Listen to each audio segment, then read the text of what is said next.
আমি সবার প্রথম ভারতীয় জনতা পার্টির শীর্ষ নেতৃত্ব এবং রাজ্য নেতৃত্ব সকলকে অসংখ্য অসংখ্য ধন্যবাদ জানাই যে আমাকে বাগদার প্রার্থী হিসাবে, বাগদার একটা সামান্য সৈনিক হিসাবে তারা নির্বাচিত করেছেন।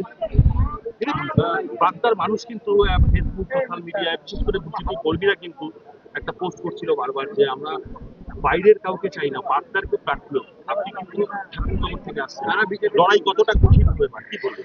লড়াই একদমই কঠিন নয়, কারণ আমি বাইরের কোনো মানুষ নই, বাইরের অত ভারতবর্ষের বাইরের কোনো মানুষ নই। আমি এই বনগাঁ লোকসভারই একজন মানুষ এবং বনগাঁ লোকসভার একটা বিধানসভা, সেটা হচ্ছে আমাদের বাগদা বিধানসভা। সুতরাং আমি বাইরের কোনো না, আমি ঘরেরই মেয়ে এবং একদম আমি তো 2020 সাল থেকে বাগদায় আমার আসা এবং প্রত্যেকটা মানুষের সাথে আমার সুসম্পর্ক, ভালো সম্পর্ক আছে। ইতিমধ্যে তৃণমূল প্রার্থী অনেকটা প্রচার সেরে ফেলেছে, আপনি কিন্তু অনেক দেরিতে শুরু করছেন।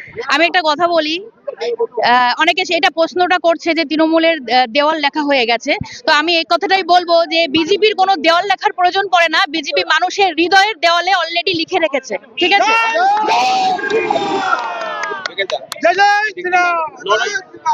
লড়াইটা এবার ঘরে ঘরে, আপনার ননদ এবং আপনি বউ, কি বলবেন এই লড়াই?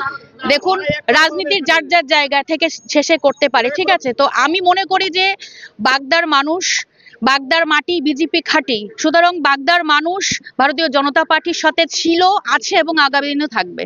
এবং আমরা 2004 মে আমরা সেটা দেখিয়ে দেবো, শুধু বাগদায় নয়। এ লড়াই সারা পশ্চিমবাংলার লড়াই, এ লড়াই পশ্চিমবাংলার যে অরাজকতার বিরুদ্ধে লড়াই, ঠিক আছে? তো আমি এটা মনে করি যে সারা বাংলায় পদ্ম ফুল ফুটবে, শুধু বাগদায় ফুটবে নয়, সারা বাংলায়, পশ্চিমবাংলায় পুরো পদ্ম ফুল ফুটছে। আগামী 4 মে আপনারা সেটা দেখতে পারবেন। শেষ প্রচারের পথে যদি ননদের সঙ্গে দেখা হয় কি করবেন?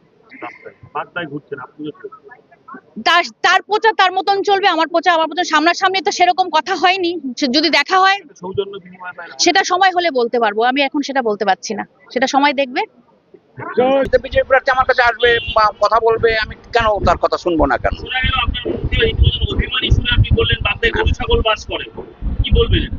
না, এটা তো একটা বাগদাবাসীর একটা কথা, কারণ দীর্ঘদিন ধরে বাগদাবাসীরা বঞ্চিত। হ্যাঁ, এটা বাগদাবাসী বঞ্চিত, বাগদাবাসীর একটা আক্ষেপ ছিল বা দাবি ছিল যে বাগদা থেকে যে হোক এক প্রার্থী হবে। যাই হোক, সেটা দল যখন করেনি, দল যাকে করেছে সেটাই শিরোধার্য, আর কি করা যাবে। না, আমাদের কথা ছিল যে ABCD যে হোক বাগদা থেকে প্রার্থী করা হোক এবছর। না, এটা তো মানা হয় কি করে? মানা হলে আজকের অন্য বিধানসভা থেকে আসবে কেন প্রার্থী?